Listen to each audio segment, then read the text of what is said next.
Hello students, आज हम देख रहे हैं वैलेंस इलेक्ट्रॉन।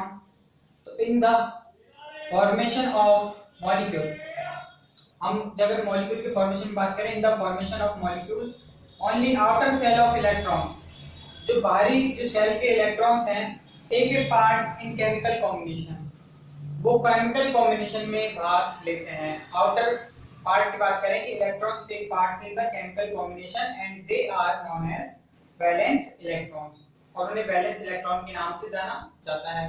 मीन जो आउटर जो इलेक्ट्रॉन्स होते हैं एटम्स में, तो आउटर इलेक्ट्रॉन्स जो क्या करते हैं, take part in chemical combination, और जो केमिकल कॉम्बिनेशन में भी वो पार्टिसिपेट करेंगे, तो उन सबको हम क्या कहेंगे, they are known as the valence electron, उन्हें वैलेंस इलेक्ट्रॉन के नाम से जाना जाता है।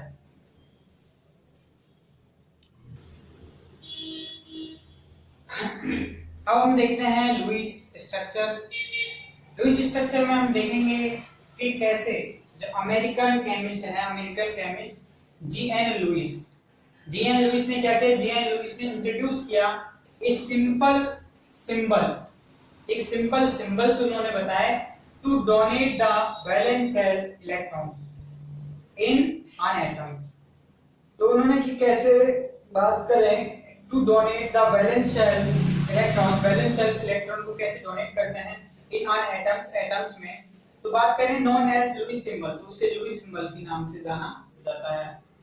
अब देखें all electron in an atom known as Lewis symbols और इलेक्ट्रॉन्स डॉट स्ट्रक्चर। तो ये जो स्ट्रक्चर्स हैं, बात करें कि जो the valence shell electrons in an atom, जो वैलेंस शेल के जो इलेक्ट्रॉन्स है एटम में, उन्हें जाना जाता है known as the Lewis symbol. अब बात करें लुईस सिंबल है, लाइन यहाँ रिपीट हो गई, मैं इसे मिटा देता हूं।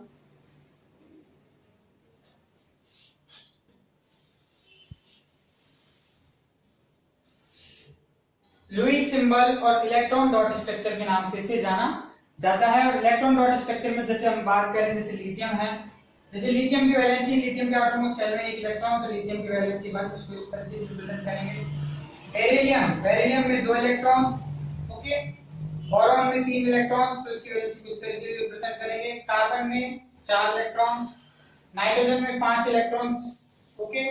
और बात करें ऑक्सीजन में 6 इलेक्ट्रॉन्स को इस तरीके से रिप्रेजेंट करते हैं, और फ्लोरीन के 7 इलेक्ट्रॉन्स को कुछ इस प्रकार से रिप्रेजेंट करते हैं, और नियॉन के 8 इलेक्ट्रॉन्स को इस प्रकार से रिप्रेजेंट करते हैं, ओके। तो इस तरीके से हम देख रहे हैं कि जो अमेरिकन केमिस्ट थे जीएन लुईस, उन्होंने बताया, इंट्रोड्यूस किया कि एक सिंपल सिंबल दिया to donate the valence shell electrons, कि वैलेंस शेल जो इलेक्ट्रॉन्स है उसको कैसे डोनेट करते हैं। तो to donate the valence shell electron in an atom known as Lewis symbol, उसे लुईस सिंबल के नाम से जाना जाता है। और इलेक्ट्रॉन्स डॉट स्ट्रक्चर भी उसे कहते हैं लुईस सिंबल या इलेक्ट्रॉन डॉट स्ट्रक्चर, जो इस प्रकार से लिथियम का 1, बेरिलियम में 2 डॉट बना दिए, और बोरॉन में 3 डॉट बना दिए, कार्बन में 4 डॉट बना दिए, नाइट्रोजन में 5 डॉट बना दिए। तो इस तरीके से हम इनको रिप्रेजेंट करते हैं।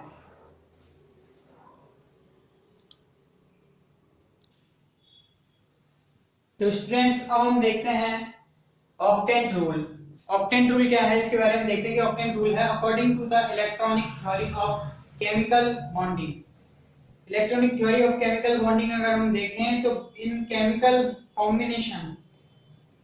कॉम्बिनेशन जब हम करते हैं, अणुओं को जब हम जोड़ते हैं, तो according to the electronic theory of chemical bonding of chemical combination, तो atoms can combine either by transfer of valence electrons. जो एटम्स हैं वो कैन कंबाइन, वो जुड़ जाते हैं, atoms can combine either transfer of valence electrons. तो वो जो वैलेंस इलेक्ट्रॉन्स का जो ट्रांसफर करते हैं केमिकल बॉन्डिंग में, जैसे कि बात करें जैसे हाइड्रोजन है, और ये हाइड्रोजन का ये 1 इलेक्ट्रॉन, और ये हाइड्रोजन का ये 1 इलेक्ट्रॉन।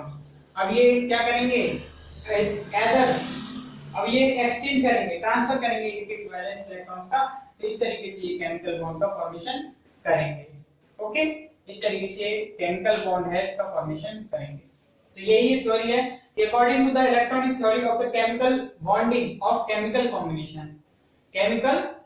कॉम्बिनेशन, तो बात करें एटम्स कैन कंबाइन, एटम्स जुड़ जाते हैं combine either by transfer of valence electrons, either of transfer, मतलब ट्रांसफर करते हैं किसका, वैलेंस इलेक्ट्रॉन्स का। अब बात करें from one atoms to another atoms, जब हम एक एटम से दूसरे एटम की तरफ जाते हैं तो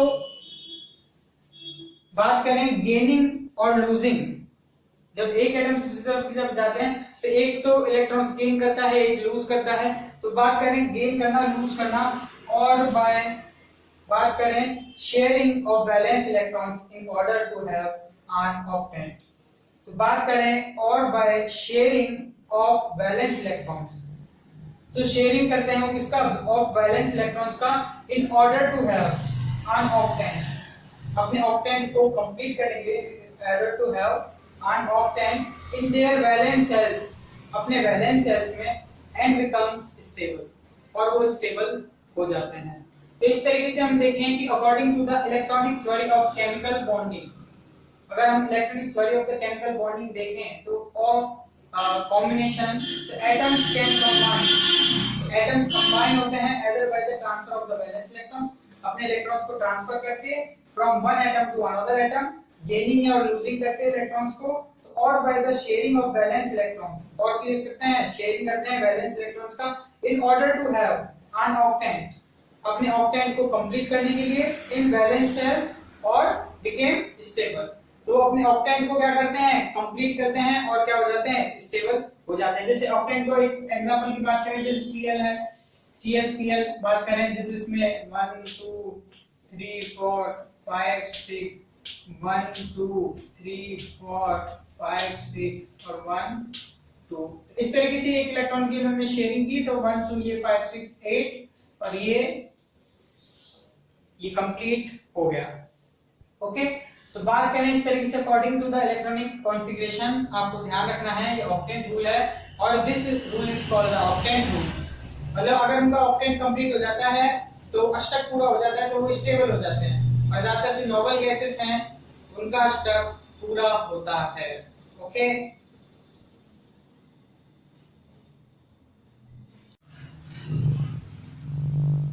अब बात करें ऑक्टेंट रूल में, तो ऑक्टेंट रूल में जो स्टेबल कॉन्फ़िगरेशन है, stable configuration, it can be done by following veg.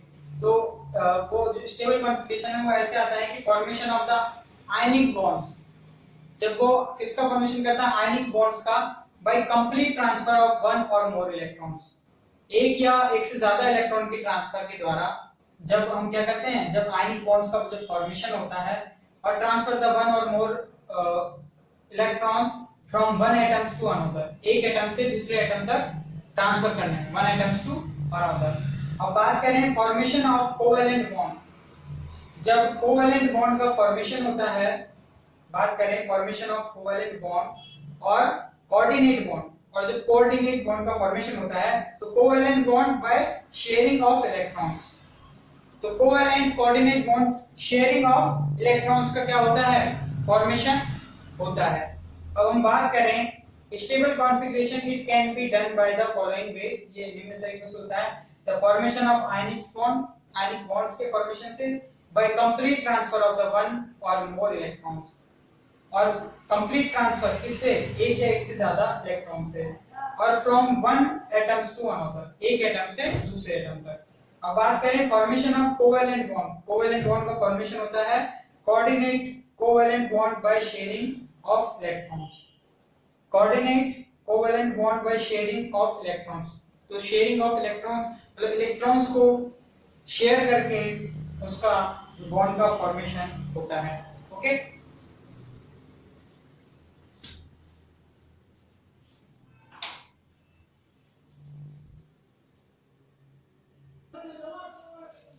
अब यहाँ पे देखो जो एक्सेप्शन है ऑक्टेंट रूल का, तो पहला एक्सेप्शन है कि incomplete it's octant of central atom, means जो सेंट्रल एटम है उसका ऑक्टेंट पूरा नहीं होना। जैसे लिथियम में बात करें, लिथियम क्लोराइड, तो इसमें एक एक इलेक्ट्रॉन्स होते हैं, दो इलेक्ट्रॉन्स होते हैं, 8 इलेक्ट्रॉन्स नहीं होते, तो ऑक्टेंट कंप्लीट नहीं हुआ।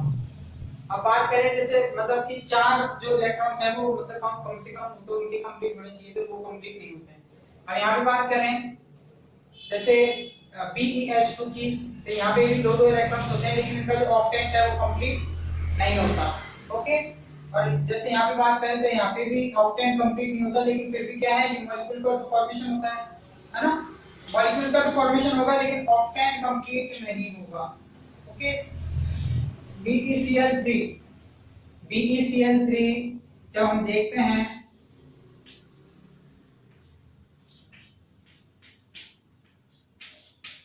BeCl3, तो BeCl3 कंप्लीट जब हो जाता है तो कम से कम बात करें तो इसमें जैसे दो दो इलेक्ट्रॉन है तो ऑक्टेन कंप्लीट नहीं हुआ, लेकिन फिर भी ये मॉलिक्यूल का फॉर्मेशन होता है तो ये ऑक्टेन रूल को फॉलो नहीं करता है। तो ये तो था जब क्या हो, incomplete of octane of the central atom.